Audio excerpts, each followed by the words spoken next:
Hallelujah. स्वागत है आप सबका मेरी भविष्यवाणियों की पुस्तक में। तो आइए हम आज के पवित्र वचन को पढ़ेंगे जो कि परमेश्वर के दास प्रेरित अंकुर यूसुफ नरूला जी के द्वारा लिखा गया है। हमें ईश्वरीय मददगार क्यों चाहिए? जैसा कि पहला शमूएल अध्याय 18 उसकी 3 आयत में लिखा है, तब योनातान ने दाऊद से वाचा बांधी क्योंकि वो उसको अपने प्राण के समान प्यार करता था। मेरे प्रियो, आप में से एक भी जन ऐसा नहीं है जिसके लिए होमवर्क नहीं है। हर व्यक्ति को स्वर्ग से होमवर्क मिला है। जब वो होमवर्क आप पूरा करते हैं, आपकी जिंदगी की सारी आशीष जो आपके लिए बनी है आपके अंदर से निकलना शुरू होती है। जब तक आप उस होमवर्क को नहीं समझते तब तक आप अपनी जिंदगी में, अपने फाइनेंस में, अपने शरीर में, अपने परिवार में आप संघर्ष करते रहते हैं। परमेश्वर ने हर एक व्यक्ति को अलग अलग बुलाहट दी है और आपकी आशीष उस बुलाहट को पूरा करने के अंदर है, उसके बाहर नहीं। और परमेश्वर आपको अनुमति देता है कि जब आप अपने होमवर्क को पूरा कर रहे होंगे तो आप अपनी ताकत से भी नहीं, अपनी प्रार्थना से कई बार नहीं, बल्कि आपको ईश्वरीय मददगार की भी जरूरत पड़ेगी, ताकि आपको अपनी धार्मिकता के ऊपर भरोसा ना हो, बल्कि आपको मालूम हो कि जो कुछ भी मेरी जिंदगी में हो रहा है वो परमेश्वर कर रहा है। मैं हूँ तो प्रार्थना में, उपवास में और पवित्रता में, लेकिन परमेश्वर मेरी जिंदगी में काम कर रहा है। ये ईश्वरीय मददगार उसका एक नतीजा है। मेरे प्रियो, एक बार मुझे एयरपोर्ट पर एक व्यक्ति मिला।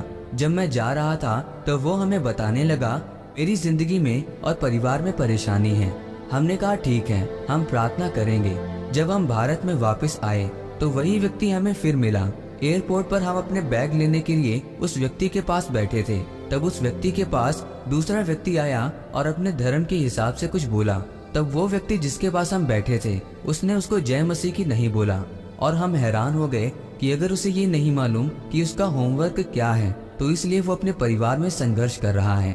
अब उसका होमवर्क क्या है कि वो जिस जगह पर है उस जगह पर वो परमेश्वर की महिमा करे, सुसमाचार दे। लेकिन अगर उसी मुंह से कुछ ऐसा निकल रहा है जो उसके विश्वास पर नहीं है तो इसका मतलब उसने अपने होमवर्क को त्याग दिया है। बाइबल बताती है यीशु मसीह ने जी उठने के बाद कहा, जाओ मेरे चेलों और पतरस से कहो कि मैं जी उठा हूँ। अब पतरस परमेश्वर का चेला नहीं था। क्यों? क्योंकि उसने खुद कहा था कि मैं नहीं जानता हूँ प्रभु यीशु मसीह को। उसने लोगों के सामने ही इनकार किया था। जब यीशु मसीह जी उठे तो उसने भी कहा कि तूने कहा था कि तू मुझे जानता नहीं, तो मैं भी तुझे नहीं जानता, तू मेरा चेला नहीं। जिस दिन आप परमेश्वर के लिए निर्णय लेने में गलती कर देंगे उसी दिन शैतान आपकी जिंदगी में घुसकर काम करेगा। आपको मालूम है योनातान कौन था? शाऊल का बेटा। शाऊल के बाद राजा बनने के लिए वो सबसे प्रथम उम्मीदवार था। उसे मालूम था अगर मेरा बाप मरेगा तो मैं राजा बनूंगा। लेकिन वो दाऊद से अपने प्राण से अधिक प्यार करता था और उसने दाऊद को बोला, मेरे बाप के बाद तू गद्दी पर बैठेगा।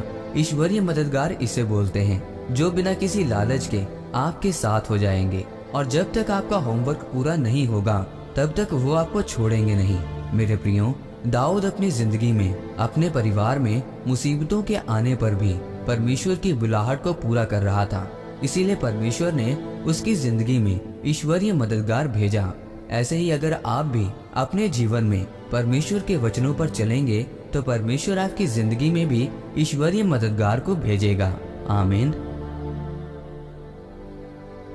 आइए इस प्रार्थना को आप मेरे साथ एक मन होकर करें।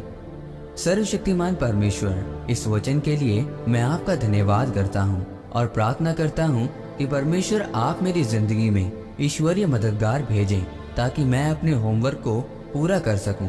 आप मुझे अनुग्रह दें प्रभु यीशु मसीह के नाम में, आमीन। परमेश्वर आप सबको आज के वचन के ऊपर मनन करने के द्वारा आशीषित करे, आमीन।